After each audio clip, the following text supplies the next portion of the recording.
Today I stand in front of you Southerners so that you can bid me of the ill will that you carry towards my amendment. To all the folks who do not know who I am James Tallmadge of New York, and I have come on behalf of the federal government to try and settle the dispute of Missouri wanting to become a slave state. The amendment that I speak of proposes two main ideas. The first idea states that if Missouri should choose to become a slave state, then any further importation of slaves into Missouri shall cease to exist. The second idea states that if Missouri should become a slave state, then any child of any one slave should be released from their owner at the age of 25. Okay. First of all, why would we even agree to such an amendment? Any sane person could see that even if the Missouri became a slave state, it would eventually become a free state in the future. If Missouri was to become a free state, then wouldn't the balance between representation of our states also eventually become unbalanced? Also, have you even pondered the thought that if the slaves were to become free at the age of 25, wouldn't they rather cause a nationwide rebellion with any of the other slaves? Think about it, for instance. A person with no academic knowledge, a person who's been a slave for 25 years, a person who's lonely and has no clue what to do in this world of ours, a person, for one, who is a Negro, becomes released.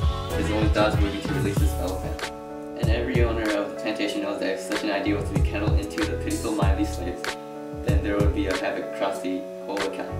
Western markets would have to be shut down to these rebellions, and within it contains substantial African American population.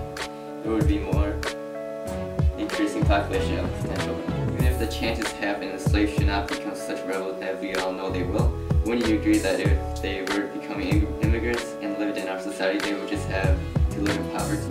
You people who oppose our views don't realize that we provide a better life for our slaves rather than live in poverty. We provide them shelter, food, teach them Christianity. In return, they just help us with running our plantation. Your thoughts on this are quite intelligent, and I commend you on that. But still, this amendment and its proposal still pose viable towards our issue on Missouri.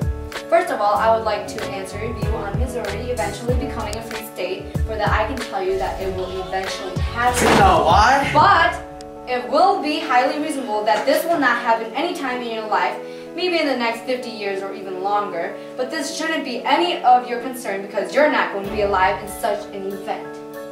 And yes, I have pondered the thoughts of freed slaves rebelling, but in such a scenario, wouldn't we, the northern states, then realize their intentions and the slaves would become suppressed with all the states' help and everything would easily go back to the way that it is now? With the exception that nobody would be able to impose these thoughts on you anymore. Also, in the northerners' case, and in their view, they see a slave's life differently than you do. Sure, they would agree that you are providing a shelter, food, and teaching some about Christianity. However, despite all your thoughts and efforts to see your slaves living, the general population in the North can see that most slaves are barely on the brink of living and are enduring lives that any being shouldn't have to endure. In our view, possible poverty is a much better solution than having to see these pitiful people receive beatings and whippings every single or other day. However, I am just here to negotiate how you want to see this conflict resolved. I can say this for all Southerners.